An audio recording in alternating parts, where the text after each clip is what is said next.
afternoon, everyone. Welcome to Purple Noon Gallery's second exhibition for 2021. I'd like to welcome my guest artist, Joanna Cole. Thank you so much. This is the most beautiful exhibition. It's titled Magical Mystical. And to start, Joanna, perhaps you'd like to explain how it gets its name, Magical Mystical. It's beautiful. Thanks, Robyn. It's so lovely to be here. Beautiful to be up on the Hawkesbury at Purple Noon Gallery. And so there's three main locations. I'm a landscape painter, and so destination road trips form a main component to my practice. And so the location of Purple Noon in a place where Streeton has painted has had a big impact on this body of work. But there are three places that are significant to this grouping, and that is Streeton's Lookout, but also Hill End, which is where the magical mystical started. So the pink dirt, the red dirt that I experienced on a plein air painting trip up that way and it's just beautiful. It's the pink, I just love it. I just love the vibrancy and the colour. But equally, the Streeton views are exquisite.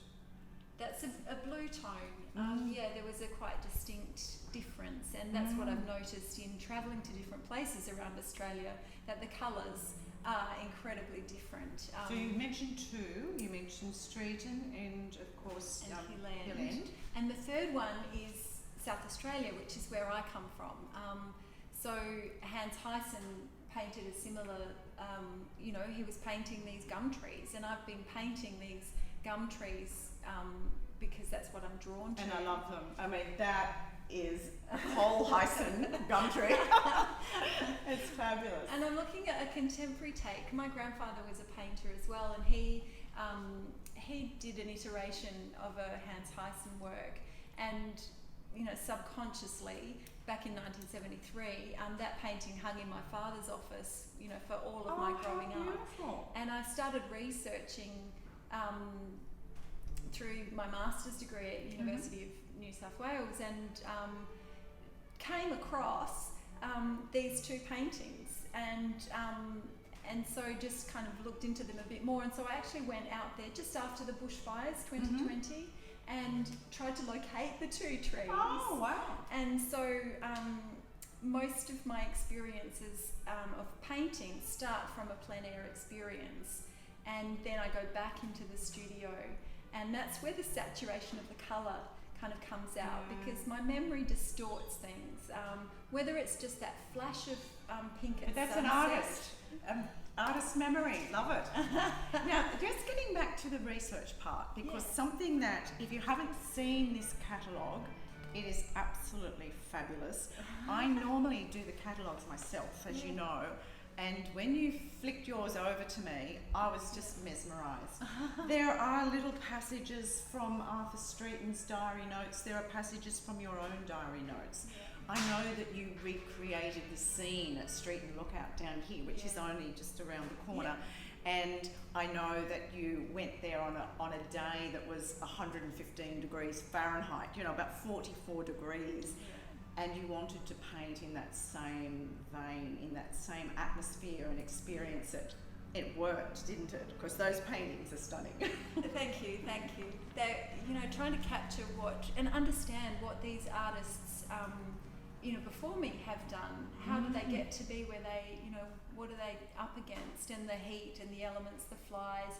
But they talk about the chattering of the cicadas and those kinds of things. And so those memories are within me while I'm painting in the studio. Of course, as well. and I think that's why they have that vibrance and that real individual landscape feel. And that's what I love about your paintings. They're full of energy, they're full of colour.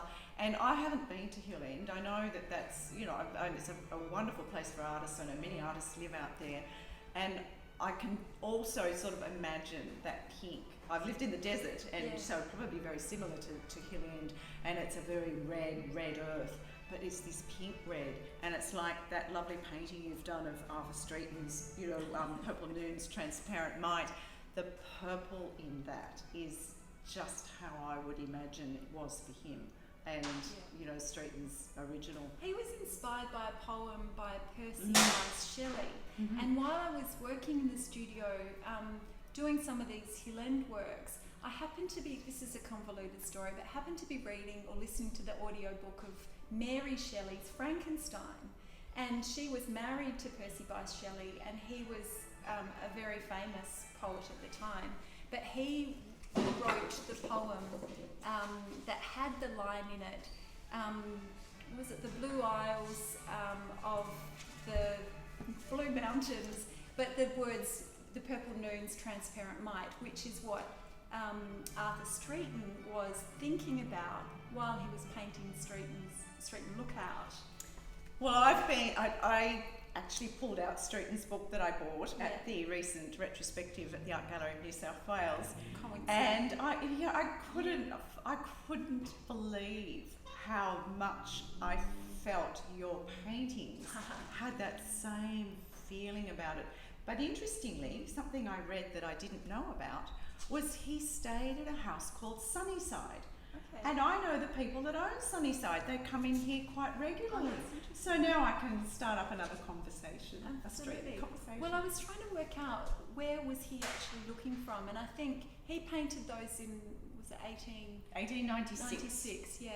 And the landscapes actually changed a little bit. There was a bit more sand Very around much the corner. So. But we've just had floods, and I've just been up there today, It's and different again. it's different again. But they've been dredging a lot of sand from the river for a long, long time. Yeah. And yes, and you know, George, being an agricultural scientist, he will tell you that rivers change over the years, and of course the Hawkesbury has. Look, we're chatting away, and I know that we could stay here chatting for ages.